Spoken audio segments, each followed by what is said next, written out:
ओम नमो भगवते वासुदेवाय. ओम नमो भगवते वासुदेवाय. ओम नमो भगवते वासुदेवाय. ओम नमो भगवते वासुदेवाय. ओम नमो भगवते वासुदेवाय. श्री सद्गुरुनाथ महाराज की जय. श्री गुरुदेव दत्त परम पूज्य श्री सद्गुरु संत ज्ञानेश्वर महाराज की जय.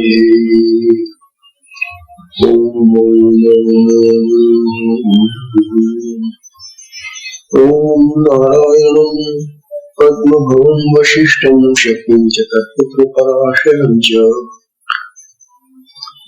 व्यासं शुकं गौडपदं महन्तं गोविन्दयोगीन्द्रमथाशिष श्रीशङ्कराचार्ययथास्य पद्मपादं च हस्तामलकं च शिष्यं तन्त्रोटकं वाक्यकालमन्यम् अस्मद्गुरुं सन्ततमानयम्. श्रुतिस्मृतिपुराणानामालयं करुणालयं नमामि भगवत्पादं शङ्करं लोकशङ्करम्. शङ्करं शङ्कराचार्यं केशवं बादरायणं सूत्रभाष्यकृतौ वन्दे भगवन्तं पुनः. नित्यं शुद्धं निराभासं निराकारं निरञ्जनं नित्यबोधं चिदानन्दं गुरुं ब्रह्म नमामि.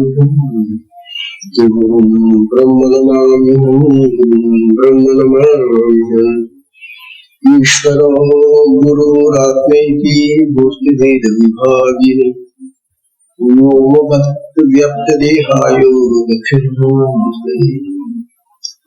दक्षिणामूर्ते नमः. दक्षिणामूर्ते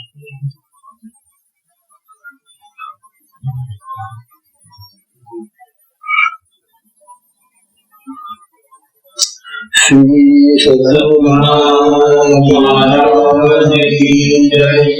अवधूत चिंतन श्री गुरुदेव दत्त परम पूज्य श्री सद्गुरु संत ज्ञानेश्वर महाराज की जय.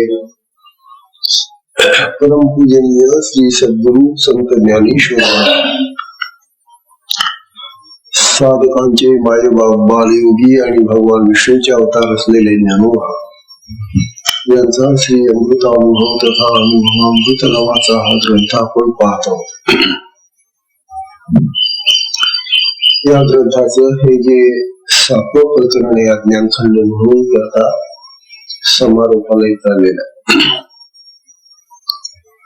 काल आपल्या 284 वेळा झाल्या. या ज्ञानोबांच्या या 7व्या प्रकरणामध्ये सगळ्यात जास्त ओळी आहेत.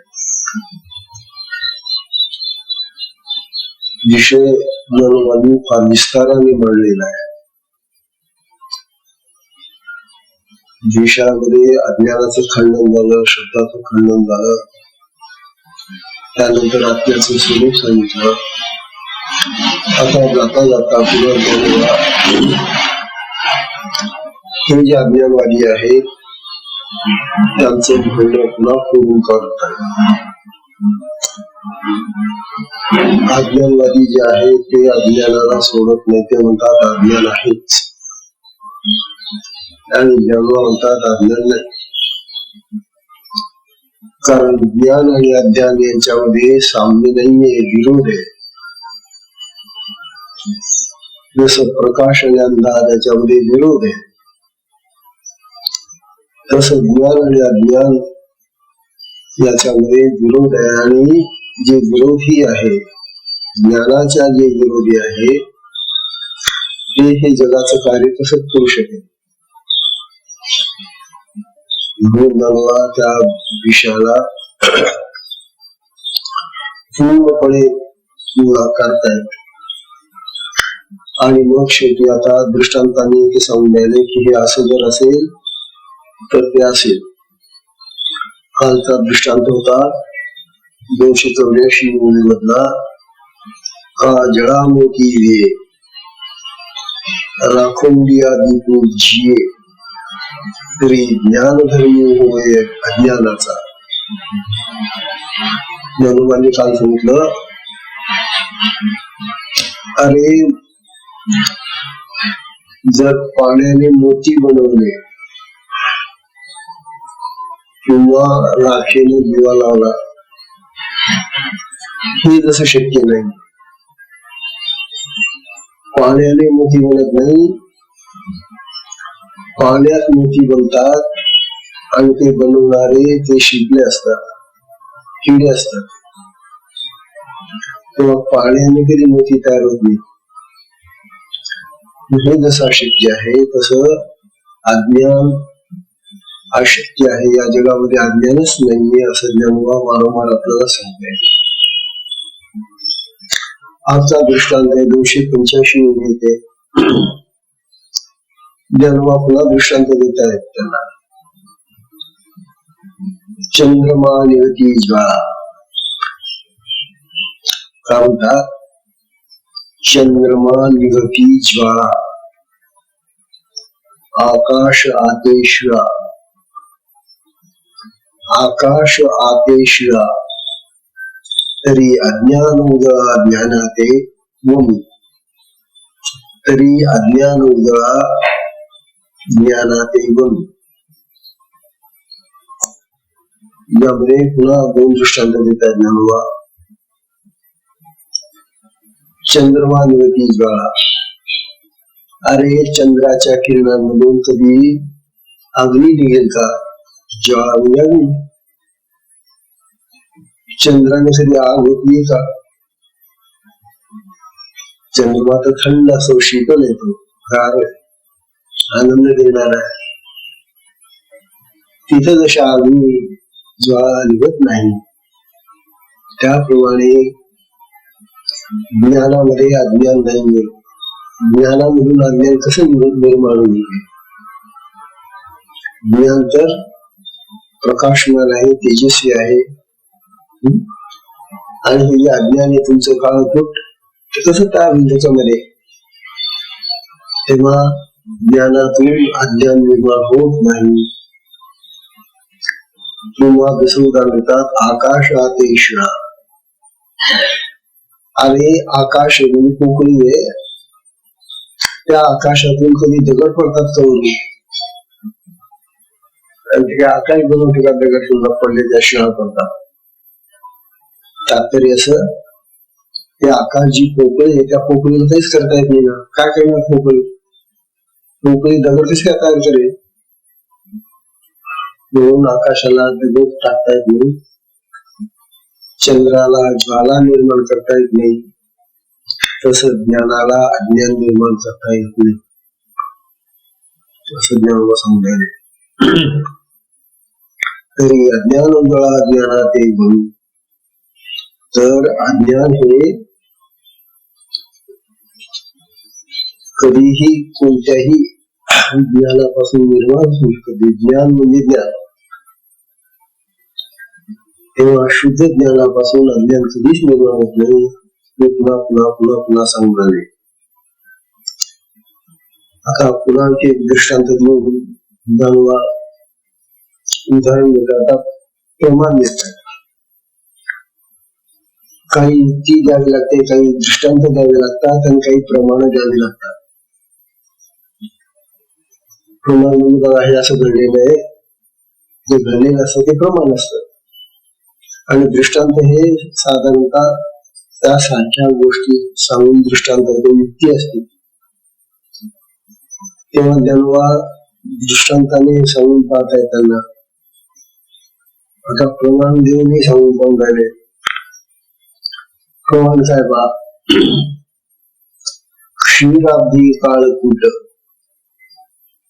क्षीराब्धी काळकूट हे एके परीचे विकट, हे एके परीचे विकट, परी काळकुटी चोखट सुधा कैची, परी काळकुटी चोखट सुधा कैची. आता हे प्रमाण आहे. धर्मवंता देव आणि दैत्यांनी, राक्षसांनी मिळून समुद्राचं मंथन केलं. कोणत्या समुद्राचं? क्षीराब्धी, क्षीरसागराचं. दुधाचा सागर येतो, दुग्ध सागर, क्षीरसागर. त्या दूधसागराचं देव आणि दैत्यांनी मंदार पर्वताची रवी चढून वासुकी नावाच्या सापाचा दोर बनवला. वासुकी नावाचा साप होता, तिचा सापाचा दोर बनवला आणि तो दोर म्हणून तो मंदार पर्वत त्याच्यामध्ये टाकला आणि त्या मंदार पर्वताला तो दोर गुंडाळला सापाचा. आणि एका बाजूला राक्षस दैत्य उभे राहिले आणि एका बाजूला देव, आणि त्यांनी तो घुसळायला सुरुवात केला. घुसळता घुसळता त्या क्षीराब्धीमधून अनेक रत्न, 14 रत्न बाहेर आली.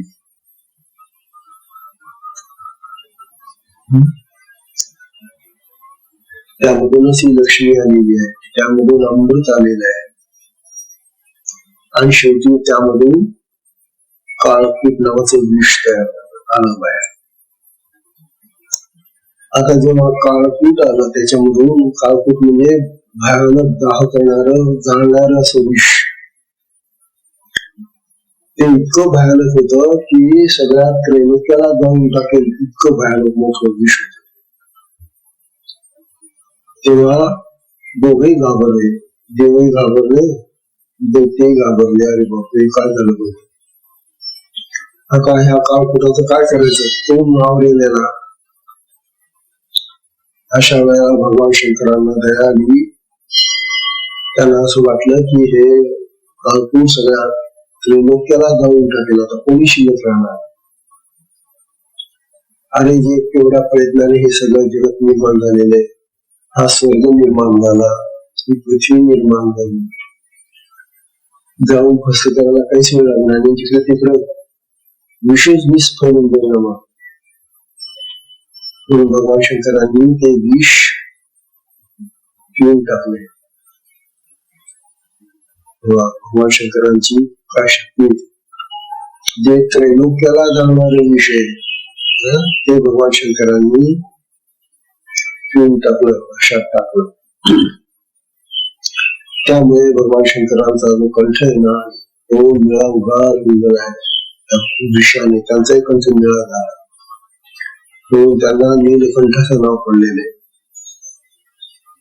त्यांचं ते डोकं त्यामुळे इतकं तापलं की त्यामुळे त्याला चंद्र डोक्यावर घ्यावा लागला, ती गंगा घ्यावी लागली डोक्यावर. त्यांना सुद्धा फार त्रास झाला, परंतु ते देवच होते, ते भगवान. त्यांनी ते सगळं सहन केलं आणि जगाचं रक्षण केलं. आता जेव्हा उदाहरणार्थ घेऊन राहिले, क्षीराब्धी काळकूट. तो क्षीराब्धी म्हणजे दुधाचा सागर, अब्धी म्हणजे सागर, क्षीर म्हणजे दूध. हा जो दुधाचा सागर आहे, त्याच्यामध्ये काळकूट वास्तविक निर्माण व्हायला नको होतं. दुधामध्ये कधी विष तयार होता, होऊ शकतं. दूध जर काही दिवस पडून राहिलं, कांड झालं आणि ते जर पिण्यात आलं तर ते पण विषारी होऊ शकत. संभव आहे, शक्यता आहे. वास्तविक क्षीरसागरामध्ये विष तयार व्हायला नको होत. ज्ञानवंत झालं, त्याला काय करणार. पण आता त्या काळकूटामध्ये अमृत तयार होऊन जावं. शिवसमुद्रामध्ये तर कालकूट तयार झालं हे सांगतायत. क्षीराब्दी कालकूट हे एक परीचे विकट, हे वास्तविक एकतेचं विपरीत झालं, चुकीचं झालं, नको होतं असं व्हायला, पण झालं, काय करणार. परंतु तरी कालकुटी चोखट सुधापेची, परंतु त्या कालकुटामध्ये सुधा म्हणजे अमृत तरी निर्माण होता. आता समजा ते कालकूट घुसळलं असतं तर त्याच्यामध्ये अमृत निर्माण झालं असत. ज्ञानवाह दाखला कशासाठी देत आहेत, हे जे अज्ञानवादी लोक आहेत ना त्यांना, अरे त्याप्रमाणे ज्ञानामध्ये कधी अज्ञानामध्ये कधी ज्ञान निर्माण होता. कालकूट विष आहे आणि त्याच्यामध्ये अमृत कसं तयार होईल. विषाचे धर्म वेगळे आहेत, अमृताचे धर्म वेगळे आहेत. विष प्यायला असताना मरतो विष आणि अमृत प्यायला असताना अमर होतो. दोघांचे धर्म भिन्न आहे ना. त्याप्रमाणे अज्ञान जे आहे ते वेगळं स्वरूपाचं आहे आणि ज्ञान जे आहे ते वेगळं स्वरूपाचं. म्हणून ज्ञान आणि अज्ञान यांची भिन्नता आहे, यांच्यामध्ये विरोध आहे. म्हणून त्यांना सांगण्याने की अज्ञानातून ज्ञान कधीही निर्माण होत नाही.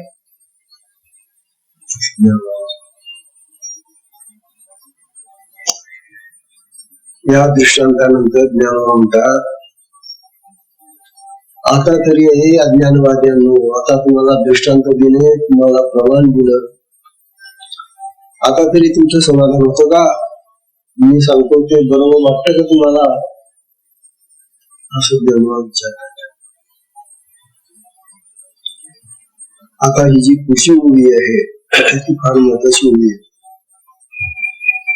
बरोबर त्यांना सांगताय, ना ज्ञानी अज्ञान झाले, ना ज्ञानी अज्ञान झाले, ते होताच अज्ञान गेले, मती ज्ञाने कले अज्ञान नाही. काय सांगते पा, ना ज्ञानी अज्ञान झाले, ना म्हणजे अथवा ज्ञानापासून अज्ञान उत्पन्न झालं असे म्हणावं तर ते उत्पन्न झाल्याबरोबर नष्ट होईल. पण ज्ञानाचा स्वभाव असा आहे की ते अज्ञानाला खाऊन टाकतं, नाहीसं करतं आहे ना. ज्ञानामुळे तर अज्ञान जातं ना आपलं, ज्ञानामुळे अज्ञान नष्ट होतं. मग ज्ञानामुळे जर अज्ञान नष्ट होतंय तर त्या ज्ञानामध्ये अज्ञान कसं काय निर्माण झालं असेल. विचारतात त्यांना, अरे ज्या ज्ञानामुळे अज्ञान नष्ट होतं असं नष्ट करणारं हे ज्ञान आहे आणि त्या ज्ञानामध्ये अज्ञान कसं काय तयार होईल. तेव्हा मग जर समजा झालंच म्हणे, तुमच्या म्हणण्याप्रमाणे झालं, अज्ञान तयार झालं, ज्ञानामध्ये अज्ञान निर्माण झालं, पण ते राहील का पुढे, टिकेल का ते ज्ञानापुढे. जसं प्रकाशापुढे अंधार टिकत नाही, असे प्रकाशामध्ये अंधार निर्माणच होतो. प्रकाशात अंधार निर्माण होता, प्रकाशात अंधार निर्माणच होत नाही. आणि समजा काही कारणाने दिसला अंधार थोडा, तर तो टिकेल का त्या प्रकाशापुढे, तो नाही समजेल. तसं ज्ञानवा सांगतायत, अज्ञानापासून ज्ञान उत्पन्न होणार नाही, होत नाही. आणि झालेलं अज्ञान जरी समजा तुमच्या मताप्रमाणे झालं तरी ते टिकणार नाही, ते निघून जाईल. मग राहील काय शेवटी,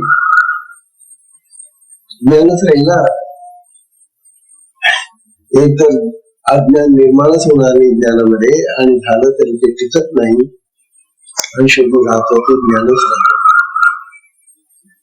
शेवटी राहत ते ज्ञानच राहत. हा जो ज्ञानोबांचा सिद्धांत आता सिद्ध झालेला आहे. ज्ञानोबा आता आपल्या सगळ्यांना सांगतायत. ज्ञानोबा आपल्या सगळ्या साधकांना सावध करून अगदी हा उपदेश ध्यानात ठेवायला सांगतायत. मग सगळ्या जगामध्ये आहे काय? सगळ्या जगामध्ये ज्ञानाशिवाय दुसरं काहीही नाही. हे ज्ञानोबा आता आपल्याला समजलं. बघा ना, जर ज्ञानापुढे अज्ञान टिकत नाही, राहत नाही, अज्ञानातून ज्ञान प्रगट होत नाही, हे जर खरं असेल तर या जगात तुम्हाला अज्ञान कुठं दिसत रे? जे तुम्ही अज्ञान अज्ञान अज्ञान अज्ञान म्हणून राहिले सगळ्या, तेव्हा हे अज्ञान कुठंच नाही. म्हणून ज्ञानोबांना अज्ञान कुठं दिसतच नाहीये. आणि ही गोष्ट खरी आहे. मग अज्ञान आम्हाला का दिसतं असा प्रश्न निर्माण होतो. कुणाला दिसत ते? ज्ञानोबांना तर दिसत नाही. त्यांना दिसत नसल्यामुळे ते आपल्याला सांगून राहिले अज्ञान कुठेच नाहीये, सगळं ज्ञान ज्ञान ज्ञान ज्ञान आहे असं ते सांगून राहिले. पण आम्हाला एकमेकांना मला अज्ञान दिसत. मग तुम्हाला अज्ञान का दिसत? आता त्याची काही कारण तर शोधायला पाहिजे ना. मग आणि ती कारण शोधून ती कारण दूर करायला पाहिजे ना. तर तुम्हाला अज्ञान दिसणार नाही. जर तुम्हाला असं वाटतं की अज्ञान आहे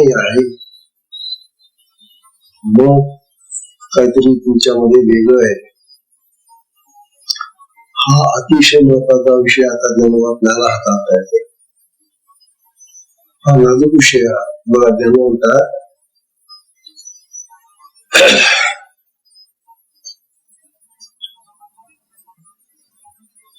आता सार गोष्ट मुळामध्ये अज्ञान.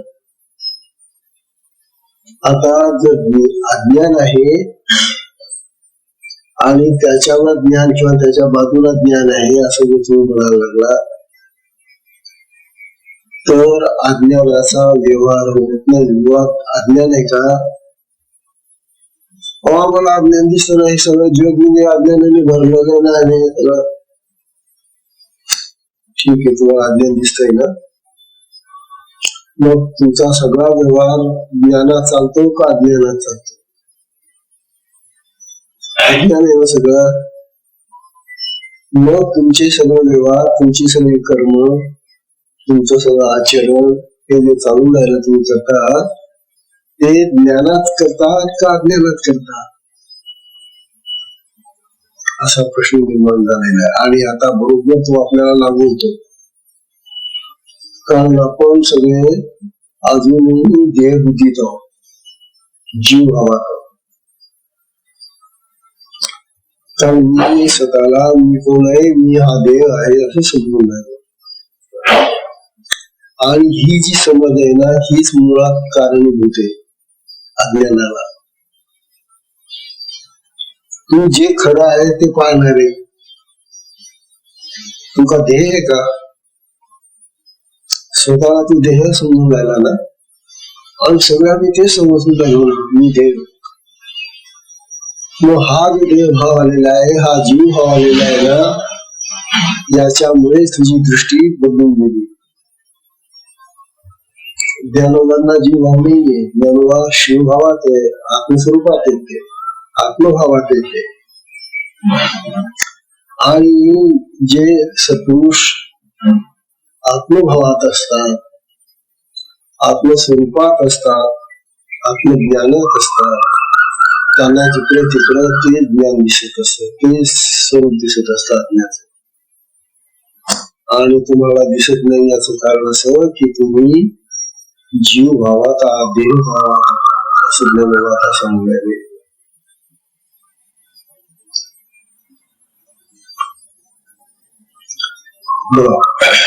आमचा सगळा व्यवहार अज्ञानात चालू आहे. कारण देह आहे.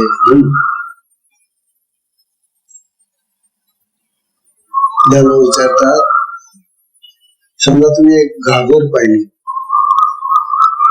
घट पाहिला, घट घागर मातीची घागर असते ना, ती मातीची घागर पाहिली. आता तुम्हाला ज्ञान झालं का अज्ञान झालं रे? तुम्ही काय पाहिलं? तुम्ही विचारलं का काय पाहिलं? घागर पाहिली आम्ही. कशाची आहे? मातीची आहे ती.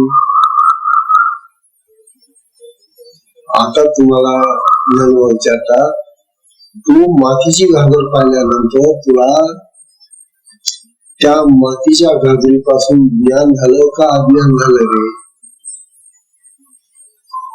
काय झालं तुला सांग बरं? अज्ञान झालं का? ती मातीची घागर, मातीच्या घागरीला पाहून तुझ्या डोक्यामध्ये माती शिरली का रे? तुझ्यामध्ये जे चैतन्य आहे, आत्मचैतन्य, त्याच्या दृष्टीतून, मनातून, दृष्टीतून तो त्या घागरीपर्यंत गेलं वृत्तीने, आणि तुला त्या वृत्तीच्या साहाय्याने ती घागर कळली मातीची आहे. म्हणजे तुला ज्ञान झालं ना, घटाचं ज्ञान झालं तुला. मग आता तू त्या घटाचा जो उपयोग करशील, आता कशासाठी वापरशील? तू ज्या कामासाठी वापरशील ते अज्ञानाच्या योगाने वापरशील का ज्ञानाच्या योगाने? प्रश्न असा आहे. मग तुझं कार्य जे आहे घटाचं, ते काम तू अज्ञानामध्ये करणार आहे का ज्ञानामध्ये करशील? त्या अज्ञानामध्ये काम करू शकत नाही. तुला आता तुझं ज्ञान वापरून ते त्या घटाचा उपयोग करावा लागेल. तात्पर्य असं की कोणत्याही जड वस्तूला पाहताना, ती वस्तू पाहत असताना आम्हाला असं वाटतं की हा ज्ञान आहे. वास्तविक ती जड वस्तू त्या आत्मचैतन्याच्या शक्तीने बनवलेली असल्यामुळं तीही चेतन आहे, चैतन्यमय आहे, परंतु तिचं चेतन आम्हाला स्पष्ट दिसत नाही. म्हणून तर ह्या आजच्या वैज्ञानिकांनी किंवा आमच्या पूर्वीच्या ऋषीमुनींनी सुद्धा सांगितले की अणु, परमाणु यांच्यावरही शक्ती आहे. सगळं जगत हे अणु परमाणूंनी बनलेलं जगत आहे, आणि त्यांच्यामध्ये ते अणु परमाणू आहे, आणि त्यांच्यामध्ये शक्ती असते. आज अणुविद्या आहे ना, अणु पासून शक्ती तयार होऊन राहिली, अणुबॉम्ब तयार होऊन राहिले. म्हणजे हे सगळं जगत शक्तिमय आहे, ज्ञानमय आहे, हे सिद्ध होत. तेव्हा ज्ञान म्हणतात, आता तू स्वतःला काय म्हणतो बा? माणसाला विचारलं, काय तू ज्ञानी आहे का रे? तू पण ज्ञानवान अशी? असा प्रश्न विचारायचे. काय तू ज्ञानवान आहे, ज्ञानी आहेस? तू म्हणतो अहम अज्ञा, अहम अज्ञा, मी अज्ञ आहे, मी अज्ञ आहे. अरे अहम अज्ञ हा असं तू म्हणतो, मी अज्ञ आहे म्हणजे अज्ञानी आहे असं म्हणतो. आता बघा बरं, स्वतःला तो अज्ञानी समजणार, वास्तविक तो ज्ञानी आहे. त्याच्यामुळे सगळं जग पाहतो, तो जगाला ओळखतो, जगाचा व्यवहार करतो, जगाच्या गोष्टी परिचित आहे त्याला, आणि तो स्वतःला अज्ञ म्हणतो, अहम अज्ञ. म्हणून जाणवा असं सांगताय की अरे तुझी दृष्टी फक्त या देहावर आहे म्हणून तुला असं वाटतं.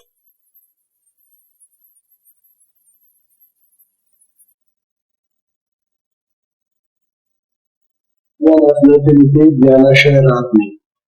असलं अज्ञान समजा, असं नाहीये तुझ्यामध्ये, पण तू म्हणतो मी अज्ञ आहे, मी अज्ञ आहे, मी अज्ञानी आहे.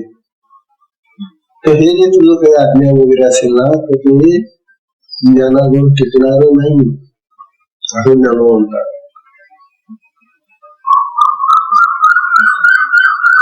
वास्तविक सगळा खेळ ज्ञानाचा आहे.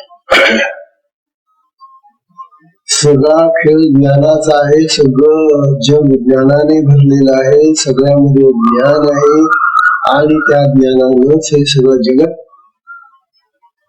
कार्य चाललेलं आहे. तेव्हा बाबा रे, अज्ञान पाहू नको. जेव्हा आता त्याला गणिताच्या भाषेमध्ये उत्तर देऊ लागले. दोन प्रकार असतात समजून सांगण्याचे. एक परमार्थ आहे, तू ज्ञानी आहे असं सांगण्यासाठी परमार्थाची भाषा वापरावी लागते. आपण सगळे ज्ञानी आहोत. आपण सगळे आत्मस्वरूपी आहोत. आपल्यामध्ये आत्मा आहे. ही परमार्थाची भाषा आहे. आणि गणिताची भाषा कशी झाली? मी एक आहे. मी किती आहे? एकच एक आहे. एक कोण असतं? आत्मा. म्हणजे मी तो आत्मा आहे. एकोहम एकमेव द्वितीयम. तो एकमेव अद्वितीय आत्मा मी आहे असं सगळं शास्त्र सांगतं. तेव्हा एक हा शब्द जो आहे तो गणिताचा वाचक आहे. 1, 2, 3, 4 गणिताचे शब्द आहेत ना. तेव्हा गणिताच्या भाषेत सुद्धा तू एकच एक आहेस. गणिताच्या भाषेने तुला समजून सांगितलं किंवा परमार्थाच्या भाषेने जरी सांगितलं तरी तुझ्यामध्ये ज्ञानच आहे. तू ज्ञानी आहे. तू स्वतःला का अज्ञानी समजून राहिला? असं म्हणू आता त्या अज्ञानी माणसाला शिकवता येईल. परमार्थामुळे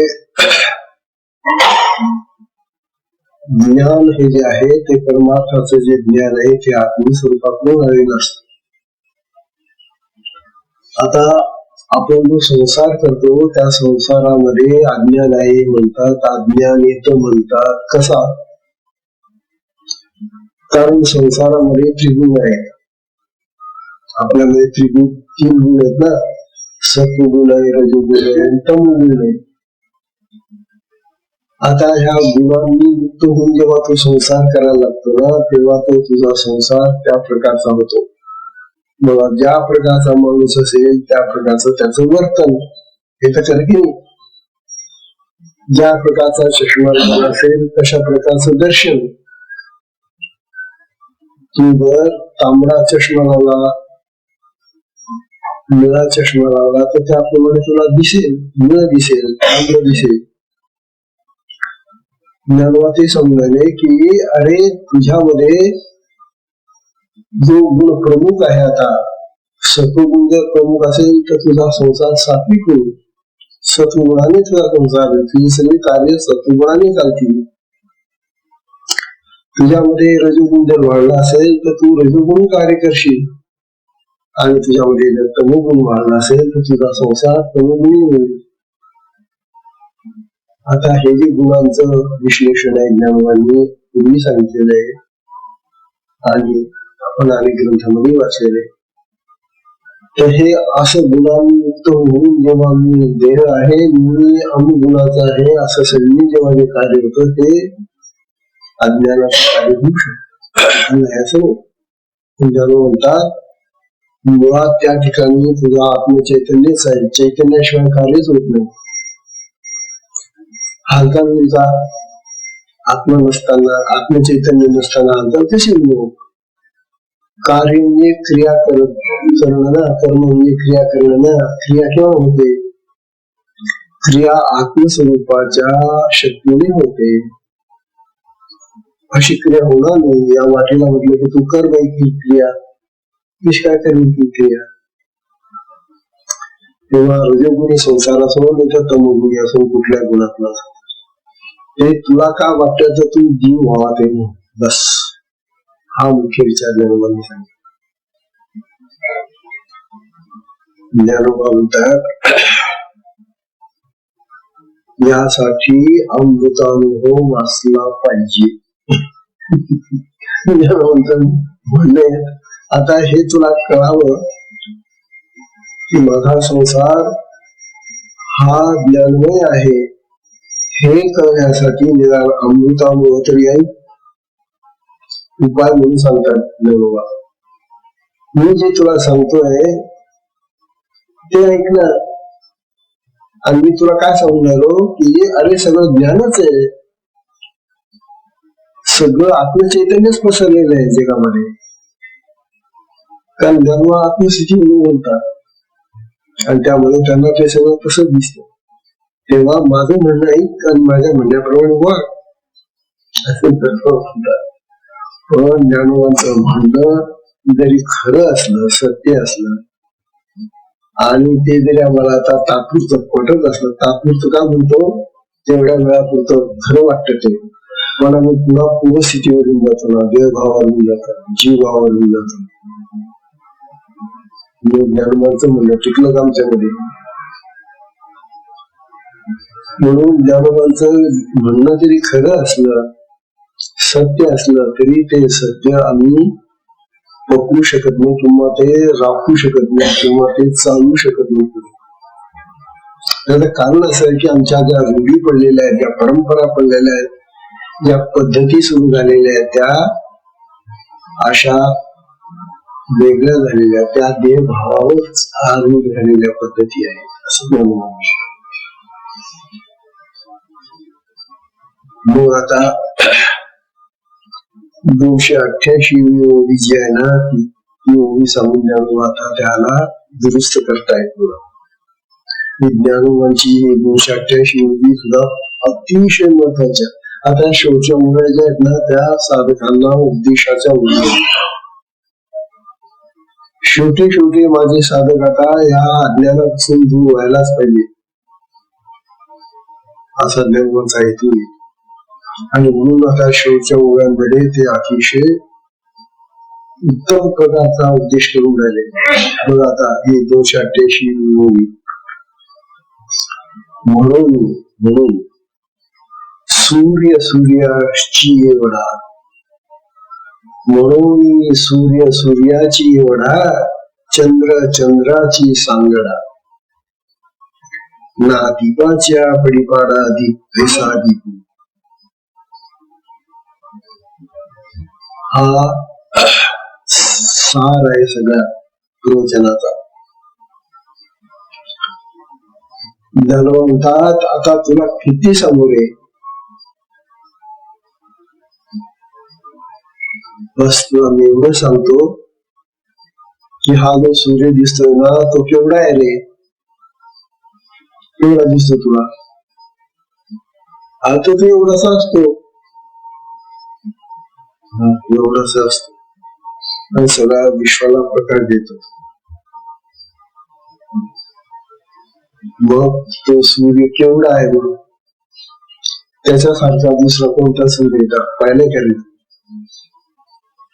नाही महाराज, दुसरा सूर्य तर काही पाहिला नाही. सूर्य तर सूर्य एकटाच येतो. मग तू जर एकच एक सूर्य पाहिलेला आहे तर तो सूर्य आता जेव्हा तू सांगशील केवढा आहे तर कुठलं उपमान देशील, कुठल्या ग्रहावर एवढा तो सूर्य असं सांगशील तर सांग जरा. प्रकाशमान दुसरा प्रकाशमान ग्रह आम्ही पाहिलेला नाही. आणि सूर्य हा एकच असा तारा आहे की जो एवढा मोठा आहे आणि तो सगळ्या विश्वाला प्रकाश देतो. मग त्याच्यासारखा सूर्यासारखा दुसरा तारा कोणता आहे सांग बरं तू. शेवटी मग आपल्याला त्या ठिकाणी नम्र व्हावं लागतं आणि सांगावं लागतं, महाराज बघा तर काही माहिती नाही, सूर्यासारखा कोणता तारा आहे, सूर्य केवढा आहे हे मला तर काय वाटत नाही. म्हणून मला असं वाटतं की सूर्य एवढाच आहे असं अनुमयाने आता सिद्ध होतो. अनुमय अलंकार शेवटी कामाला येतो. किंवा चंद्राशी सांगडा. चंद्र कसा आहे रे, म्हणजे चंद्रासारखाच आहे. सूर्य एवढा आहे, चंद्रासारखाच आहे. आणि मग दिवा केवढा आहे रे तुझा, तो दिवा लावतो ना तू घरामध्ये, त्या काळामध्ये अशा ट्युबा नव्हत्या त्यावेळेला, वीज नव्हती त्यावेळेला. त्यावेळेला घरामध्ये दिवे लावायचे, तेलाचे दिवे. मग तो दिवा केवढा आहे तुझा? दिव्यासारखा दिवा राहतो. शेवटी दिव्याला उपमा दिव्याची द्यावी लागेल. दिवा दिव्या एवढा असतो, चंद्र चंद्रासारखा असतो आणि सूर्य सूर्य एवढा आहे. अशा अन्वयाने जन्मता त्या साधकाला पटवून देऊन राहिली.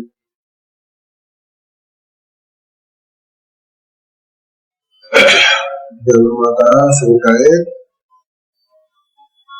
तर अज्ञानापासून ज्ञानाची उत्पत्ती होत नाही.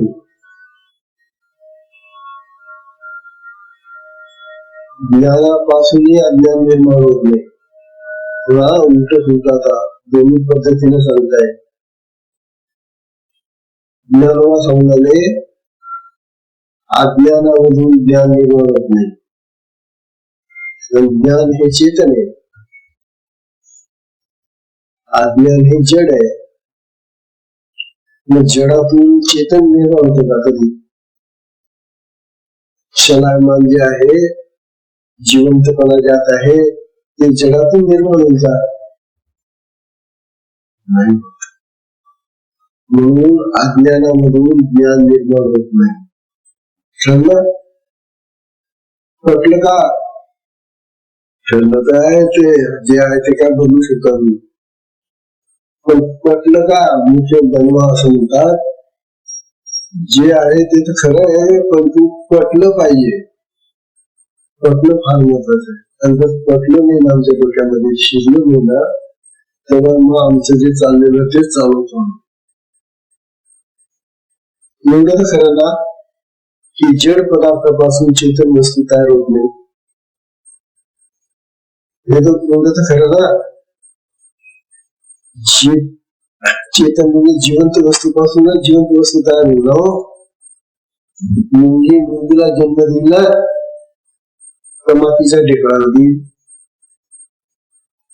तर मातीचा ढेकूळ मुंगी तयार करेल. हा विचार आहे चेतनाचा, चैतन्याचा, आत्मचैतन्याचा विचार आहे. आणि म्हणून ज्ञान आपल्याला असं सांगले की ज्ञानातून अज्ञान निर्माण होत नाही आणि अज्ञानातून ज्ञान निर्माण होत नाही. महत्वाचा विषय करा. म्हणून कसं अज्ञान हे वेगळं आहे, ते जड वस्तूची, आणि ज्ञान हे चेतन आहे, ते आपल्याकडून आलेलं असतं. म्हणून बाबा लक्षात घ्या. म्हणून ज्ञान आणि अज्ञान यांच्यात विरोध आहे, भिन्नता आहे. मग एक भिन्न वस्तू दुसऱ्या भिन्न वस्तूला कसा जन्म देईल? नाही का?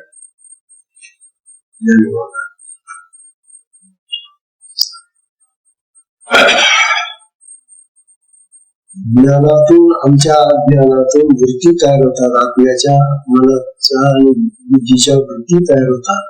आणि त्या वृत्तीमुळे मग त्या ज्ञान वृत्ती जगाकडे जाऊन आम्हाला जगाचं ज्ञान होतं. जग हे जे आहे तेही ज्ञानमयच आहे. ते ज्ञानमय असल्यामुळे आमच्या ज्ञानमय वृत्तीला ते कळतं. असं ज्ञानमय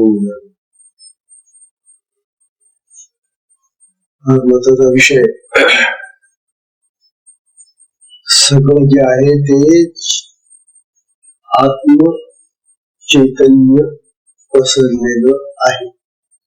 चैतन्याशिवाय दुसरं काहीही नाही, असं ज्ञानवाता या शेवटी या प्रवचनामध्ये सांगून राहिले. सगळं जग प्रकाश रूप आहे, ज्ञान स्वरूप आहे, ज्ञानमय आहे.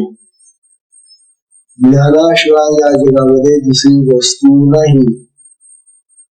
अज्ञान विज्ञान कुछ काही नाही, असं ते म्हणून राहिले. आणि म्हणून दरवाजी घोषणा दिली की सूर्य सूर्यासारखाच आहे, चंद्र चंद्रासारखा दिसतो आणि दिवा दिव्या एवढाच असतो.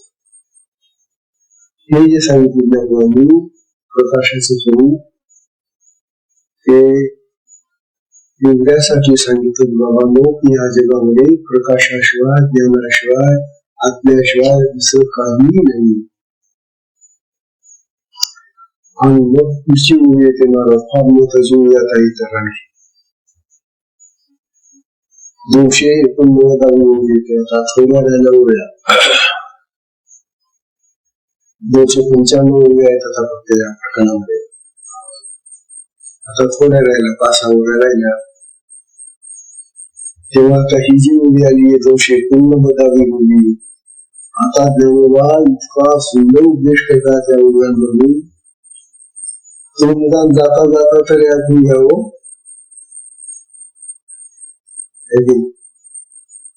पण आपली संख्या घटायला लागली. काय त्याला आमची अशी इच्छा असते की जास्तीत जास्त लोकांनी ते ऐकावं आणि लोक कमी कमी होत जातात. हे तर खरं ज्याच्या प्रारब्धात असलं ज्याच्या नशिबात असलं त्याला तेवढंच मिळतं. प्रारब्धाच्या पुढे जाता येत नाही. कोणाचा पाय मोडतं तर कोणाचं डोकं दुखतं तर कोणाचं अंग दुखतं तर कोणाचं काय होतं. अनेक अर्थ आहे वेदामध्ये. तर कोणाचे पाहुणे येतात तर कोणाच्याकडे काही येतं तर कोणाच्याकडे काही होतं. त्यामुळे येणं जाणं बंधून जातं.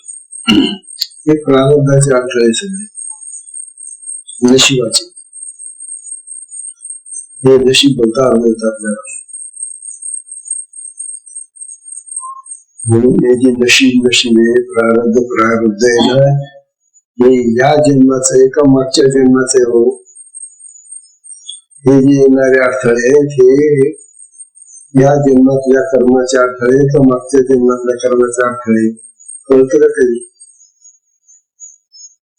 अडथळा जो येतो ना तो ताबडतोब उभारून जातो.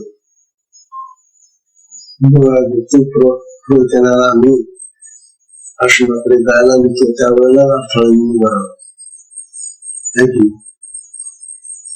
अरे मी तुला यायचं नव्हतं तो निदान मला जाऊन आल्यानंतर भेटला असता नाही का. मला तर जातानाच भेटलं काय करावं थांबून जातो तुम्ही. अशा प्रकारे हे प्रारब्धाचे अडथळे आपल्याला जन्मभर पूर्ण होतात. बरं हे काही 1-2 दिवसाचं काम नाही. असं जन्मभर अडथळे सुरू असतात. शेवटी काय ह्या शेवटच्या प्रवचनामध्ये ज्ञानोबांचा जो उद्देश आहे तो इतका लाभदायक आहे की खरोखर ज्याला ते लाभेल तो पुण्यवान मनुष्य आहे. पुण्याशिवाय पुण्य असलं तर अडथळे येत ना. आपल्याला येणारे अडथळे आपल्या कर्माचे जर अडथळे असतील तर ते आपली कर्म चांगली नाही. आणि पुण्य कर्म असलं ना तर मग अडथळा नाही. पुण्य कर्माने उलट लाभ होतो आपल्याला. आपल्याला संधी मिळते. आपली कर्म जर चांगली असतील पुण्य कर्म असतील तर ऐकायला मिळेलच मिळते. आणि जर ती पुण्य कर्म नसतील तर अडथळे ना. तेव्हा आजच्या सत्संगाला विश्राम घेऊ. हा सुंदर 290 जी आहे फार महत्वाची ओळी आहे. आम्ही वाचून दाखवतो तुम्हाला. त्यामुळे उद्या येण्याची कदाचित तुम्हाला इच्छा होईल. प्रकाशतो प्रकाशकी प्रकाशतो प्रकाशकी यासीन वचे घेई चुकी यासीन वचे घेई चुकी म्हणून जग असकी वस्तू प्रभा म्हणून जग असकी वस्तू प्रभा. हा जो विचार आहे ज्ञानोबांचा. आतापर्यंत ज्ञानोबाने अनेक युक्त्या करून दृष्टांतांनी तो विषय सांगितला. प्रमाण दिली. आता एक शेवटचं प्रमाण आपल्या अंगात देत आहे. अरे निदान या प्रमाणाला तरी मान द्या.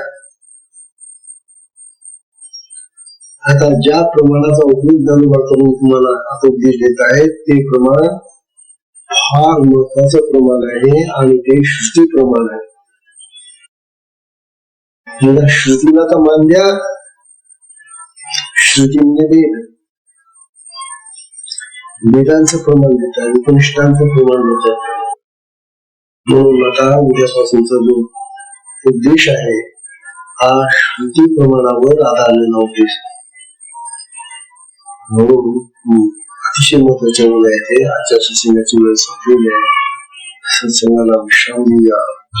हरिओम तत्सत.